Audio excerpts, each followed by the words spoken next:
It's really good to see so many of our community members here today. As they already introduced me, my name is Kani Kenny, and I'm just really happy to be here and I'm excited to hear about the debates. But more importantly about me, I am a very proud South Sudanese young woman. I come from the tribe of Fojulu, and I've been very lucky to call Brisbane home for what seems like the last 10 years, because I'm originally from Darwin.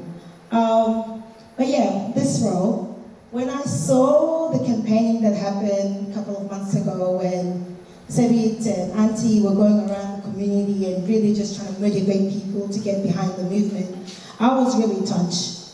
I was touched because for the first time, I've been here, like I said, for 10 years. I've never seen anybody from our community really reach out and try to connect with the youth and try to make youth as part of the movement and the change of what Sudanese people can be doing in Brisbane. So that really encouraged me to ask myself, like, am I really doing enough for my community? And what more can I really be doing for my community? I think too often we give so much of our time and our skills to our job, and we do it so well, but how much of that do we actually go back and give it to our community? When I wasn't sure what position I can apply for, but when I saw the Children and Cultural Affairs, that one really stood out to me.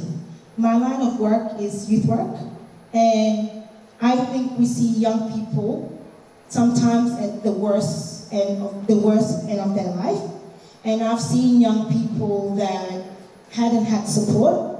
I've seen young people that, ended up with alcohol problems, or young people that are disengaging from school, young people that are now in detention.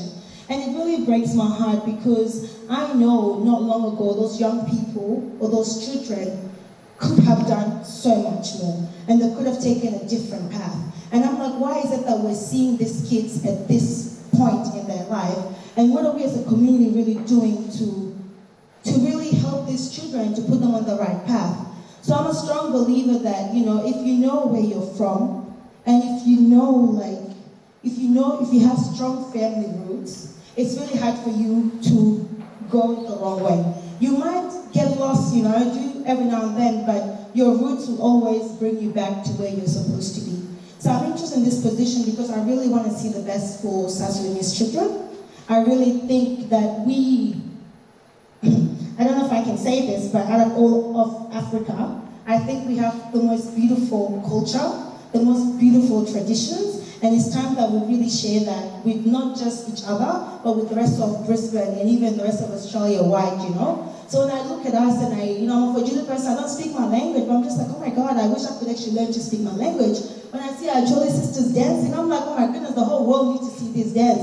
When I see our Nuer brothers dancing, I'm like, oh my God, this is amazing. So I'm really interested to see how can we actually bring our culture together to enhance us for the better. And I want to see in doing those activities, I hope we can bring our children closer so they can learn and they can know, and oh, so-and-so have my back, this is the community that I come from, and have that strong ties, because I really believe that if we have stronger families, we will have stronger communities. So I really hope that if you guys allow me, that I might be able to bring some of my passion into this role, and we can see more events that bring families together, but we can see our children learning our languages, learning our traditions, learning our cultures, and our uncles and aunties teaching us those stuff that we are lacking, So that's all from me. Thank you so much.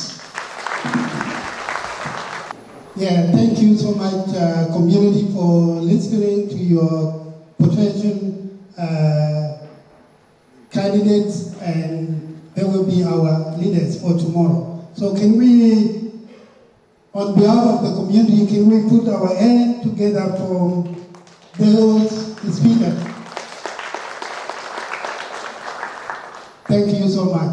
So that one brings to the conclusion of the first session. The next session is only involve 3 people. And the way we're going to do it first is we're going to call one person to come here, present his vision or her vision to the community for 15 minutes and go and sit down. And the next person come until 3 of them finish. We give them 10 minutes to 15. If they can squeeze in for 10 minutes, that is good. And then once we finish the first one, they all the three candidates will come here, they will stand here, and then we will ask them a question. And each of them, we're going to give him or her a 2 minute or 3 minutes to answer that question. So let's start. Can we put our hands together again? Thank you. So we're going to call the first speaker candidate will be Sivit Ramba. Welcome, Sivit. Good afternoon, everyone. Such a great pleasure to share this moment with all the South Sudanese. If you don't know me, my name is Sivit Ramba, and I have gladly accepted the nomination to contest for President of South Sudanese Community Association of Queensland. Now, this is a decision that took time, and it does require time because this position is quite important, and somebody really needs to be dedicated, passionate, and really committed to serving this community. Because our community does deserve this kind of attention. First and foremost, I would like to acknowledge the traditional custodian of the land where we meet, pay our respect to elders past, present, and emerging, because they have passed on his stories and then passed on past experiences to the younger generation. It's important that we acknowledge that, so that we now are the new custodian of this land. So we must find ways to contribute and care for this biodiversity and the environment to ensure that all creatures, small and large, can continue to enjoy this great land. I'm going to share a quick story so that you know where I'm coming from. As kindly mentioned earlier before, if you know where you're coming from, you may never get lost, because the worst case scenario is that you'll go back to where you come from, where your roots are, and then you'll keep moving forward and find that destination where you're headed to. So, once upon a time, there was a man somewhere in the Jonglei state, southern Sudan. This man was my grandfather. His name is Rambam. He was wondering, why are we working so hard in the sun? While this man right here, one of my friends, he just stay in the hot house and he comes out, makes an announcement, walk around with the light-skinned guy, and then goes back in the room. So that bothered him, and then after a while, at this point, my grandfather was a supervisor. He was helping those Lono people build some roads so that they can connect one another. He was somewhat popular and influential. I guess that's why he had the opportunity to work with the community that he was in. So one day he decided to approach this man and ask him, look mate, why do you always just stay inside the house? You come and make some announcement and walk around with the light-skinned guy. And the man said to him, listen, the reason why I did that is because I went to school, I got an education, and what I do inside there, I'm working. I am preparing the documents, writing reports, and also ensuring that the plans are going accordingly and reporting back to our supervisors back in Khartoum. And he said, all right, well, thank you. So the only reason why you are sitting in there is because you went to school? And the man said yes. And he had a very clear goal from that point forward. He went back home and declared to himself and his whole family that all my children will go to school, will get an education, and one day they will become administrators. And this was the only thing that sort of kept the community, at least my family, going. From that day forward, all his children, including the females, they all were sent off to school. Thank you. So they were all sent off to school. And during that period, none of them really came back, except for Uncle Chorambam, which you may have seen a number of times. One of the people that went and excelled really quickly was my father. He ended up becoming a teacher, fluent in both English and Arabic, so he went out and teaching in the far northern part of Sudan. And he only came back in the 1980s when he wanted to come and get married, and also joined the movement which was to liberate the South Sudanese from the oppression they were feeling. Another person was my uncle, Lual Rambam, who was also well educated and then quickly gained interest or gained confidence within the movement, and he was sent up to Cuba with all the other potential leaders, and he was able to look after those kids until he went up to Canada and had a life there with his family. Now, last but not least, is somebody like Uncle Joe, who after graduating and studying, he just ended up staying in Bargazal and he hasn't returned back to the village. And that's what education was able to do for him, to establish a life where he's comfortable, had a family, and move on with his life. And so were all my aunties and uncles, And that was really how my family started to move back, and none of them really going back home except for Uncle Chol, who was the oldest in the family, was able to go back to work and become an administrator, which meant that his father's goal was ticked off. And this is how he also paved the way for all of us. So you see, when you think about it, I myself, I am coming out from such a family that values the community, a family that values all the South Sudanese. And as you see it up there, those are all the South Sudanese that really need to be represented under this umbrella. Every single one of those names is not just a name, it's a whole community with feelings, with issues, and their issues are just as important as any of the biggest group that always get mentioned. So I have to tell you that I was born in a place called Akoba, if you don't know that, and that was in South Sudan. And in 1998, that was the first time we moved away from Akoba when we went to a refugee camp in Penidu, where I was supposed to go to school. However, that did not go to pass. In 2005, everything changed because we had an opportunity to come to Australia when our uncle sponsored us. And that was the beginning of all of this that you're seeing today. So from that day forward, I was able to learn my ABCs and learn how to read and write.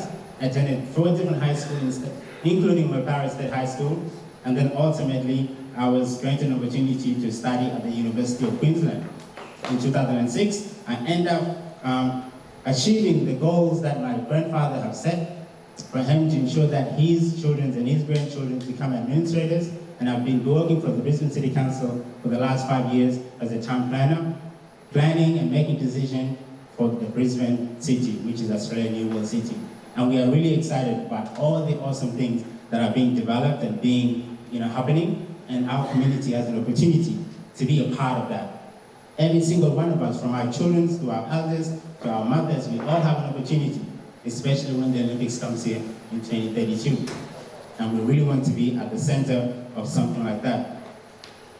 So one of the things that I wanted to let you know that, why would I want to do this position? Well, I did not just start it overnight. That's been 9 years in the making. 9 years behind the scenes, working with those organizations, working with communities, working with young people, working and listening to elders, and really implementing the patience required to deal with our community. And during those times, I was able to work as a community organizer. I managed to complete leadership and management diploma. Also completed my degree, as I said, as a town planner. And I've been working with council for all that time. And all this other time, I've been in various roles, leadership and executive committees within the African, South Sudanese, and the wider Australian community, serving and giving back the one thing I have available right now, which is time. So, one of the things that inspired me, or that keeps me going, that many of you may be asking and wondering, how could I want to do this at this particular point in my life, is that I'm inspired by the church, I'm inspired by the Bible. And one of the Bible verses that really gets me going is Psalm 27, where it says that the Lord is my light and salvation, whom shall I fear? So there is no obstacle at all that can be in front of us if we know that the Lord is our light, it's guiding us, and we are able to follow through with that light. If God has given us the wisdom, the capacity to organize and plan ahead, then we also can do things that are making people wonder. So then in 2019, I got involved in the South Sudanese community after being served in the rural community and being served in other youth and university organizations, including the African community. I put my hand up to serve as a collaboration officer. And when things got really difficult, I did not shy away from the challenge. I was able to put my hand up and say, look, the community does need dedicated people, and I'm dedicated, passionate, and I really want to see this community succeed. And therefore, I'm happy to accept to act as acting president and caretaker to ensure that all the registration needed will be done, all the paperwork needed will be done, and we are able to organize our community so that we can have an election, hopefully before the end of the year. And despite COVID-19, this is exactly what is happening right now. So we are really on the right track. So one thing I wanted to make you clear, if you can take it to the next slide, is that I really want every South Sudanese person in Queensland to realize what is the vision and the mission of South Sudanese in Queensland. And that vision is quite clear, as you may see it over there. It is to see a unified South Sudanese community where we promote our culture, look after our well-being, and make sure every single one of us is making a positive contribution to the wider Queensland community. Now, the question that I'm interested in, how can we actually do that? And if you are wondering, what is the mission? What is our daily calling that we are trying to answer every single day? And that is for us to promote our culture. I'm sure Connie will do a great job of doing that because she is passionate, she really cares about our cultures. We want to also improve our well-being, mentally, physically, and socially. Because this is how we really need to enjoy living here in Queensland as a community. So we want to ensure we don't forget our heritage, and that is why we need to promote our culture. We want to ensure we promote our well-being, and ensuring that we support any sporting organization and supporting all of us to be healthy mentally and physically. And we want to also ensure that our community understand that there is a huge responsibility that comes with taking on leadership roles, and therefore it's important to have a very clear vision that everybody could be driving toward. And then every single person needs to make an effort to create spaces and opportunities for our community to really thrive and to enjoy really living in that vision. Now that we're in Australia, we have peace, security, safety, and stability, and access to opportunities that nobody may be able to access to anywhere else in the world. And we really need to take advantage of that and tap into that. And as a community organization, we have great opportunity to influence decision makers to ensure that our issues are fully addressed. And that can only happen when we have proper representation that actually understands what is happening. So, something that I'm also really interested in is asking the questions so that we can really work on getting the right answers. And those questions is that, how can we really unify our community? Because that's what everybody seeks to have. Everyone wants to unite, but how can we actually do it? That is a question I want us to answer. How are we going to ensure that all 64 ethnic groups are well represented and heard? How are we going to support our mothers and aging community? Because we have a lot of elders right now who in 1 or 2, 3 years, they are going to need our support. And if we are not there to provide that support, it's going to be quite difficult because the language barrier has not changed. We also need to be able to understand that there's a really bad negative image that the mainstream media is trying to impose on us. How are we going to respond to that in a way that is really, really effective, and so that we can stand? So when those 2 young girls from South Sudan were called enemy of the state, that is an opportunity for us to really stand and say that is absolutely wrong. Now my sisters cannot go on a road trip because the whole of Queensland see them as enemy of the state. Our community needs to stand up when things like this happen. And as Benny mentioned early on, more than 80% of the issues they're dealing with, especially in the present system with young people, are South Sudanese. Where are we?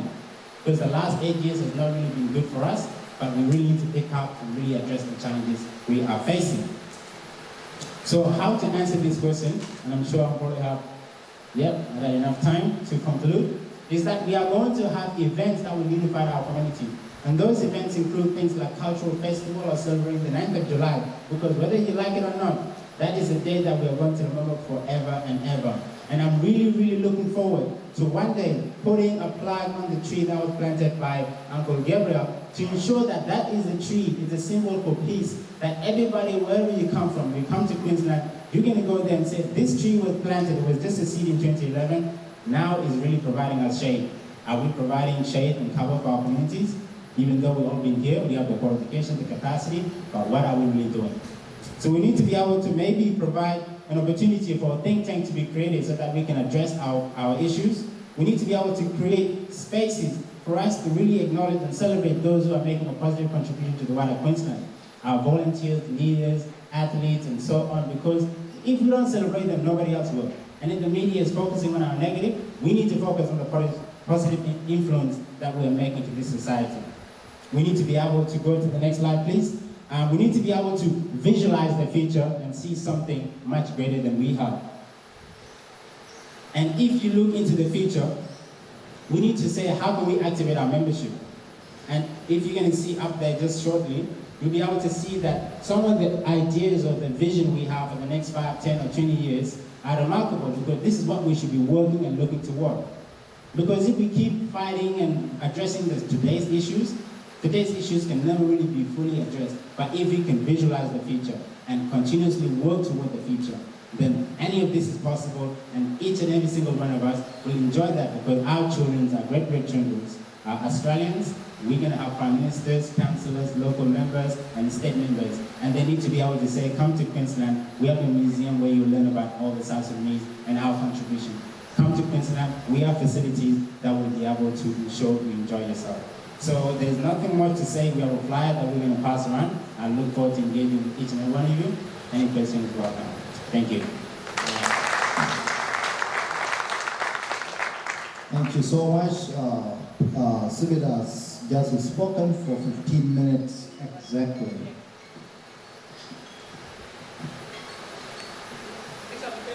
Thank you. So we're going to call for the next speaker, who is also the candidate for chairperson, Peter Garankot Mabior.